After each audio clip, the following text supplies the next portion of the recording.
There are four main processes involved when working with Camtasia Studio. These are record, edit, produce, and share. I'll begin with the Camtasia Recorder to record something on my screen. There are a number of ways to open the Camtasia Recorder, but one of the most common ways is by clicking this Record the Screen button inside the Welcome window when Camtasia Studio is launched. The recorder has been totally redesigned for Camtasia Studio 6, which allows me to begin my recordings faster and makes the workflow smoother. When I open the recorder for the first time, the recording area is set to full screen. If I don't want to record full screen, I can click Custom and then the Select button to choose an area or window to record. I'll click to select this browser window since this is what I'd like to record. Over here is where I can choose whether I want to record audio or select my webcam for recording picture-in-picture. And of course, clicking the red record button begins my recording.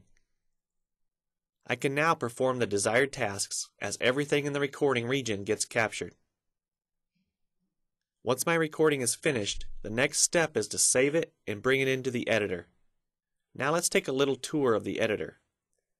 Here's the clip bin. This is where I can import all of my media files for my project.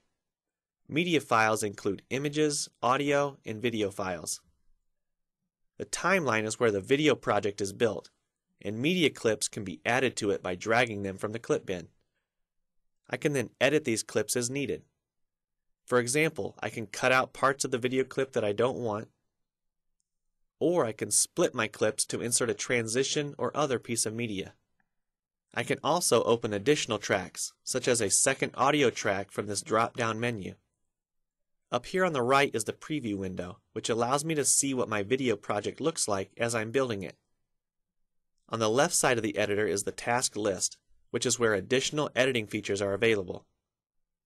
There are specific tutorials on each of these editing functions in our Learning Center. The easiest way to access a tutorial is by clicking on the feature and then choosing the Show Me button. This will take me directly to a video tutorial for that specific feature and teach me everything I need to know. Once editing is finished, producing my project so I can share it is next. I'll click on Produce Video As to launch the production wizard. For best results, use the same production preset that was selected in the project settings during editing. If I want more control over my production settings, then I'd choose Custom Production Settings from this drop-down menu and proceed through the wizard. There are additional tutorials in our Learning Center that will walk through the production wizard more thoroughly. But for this tutorial, I'll select the Web preset and click Next. On this screen, I'll give the production a name and choose a folder location to save the produced video to. Screencast.com, TechSmith's content hosting web service, is one option where you can host and share your Camtasia produced videos. You can learn more about Screencast.com by clicking the What is Screencast.com link. I'll click Next to see a summary of the production settings, and then click Finish to begin rendering the video. When the rendering process is finished, the produced video will open in a web browser so I can see what my final video looks like.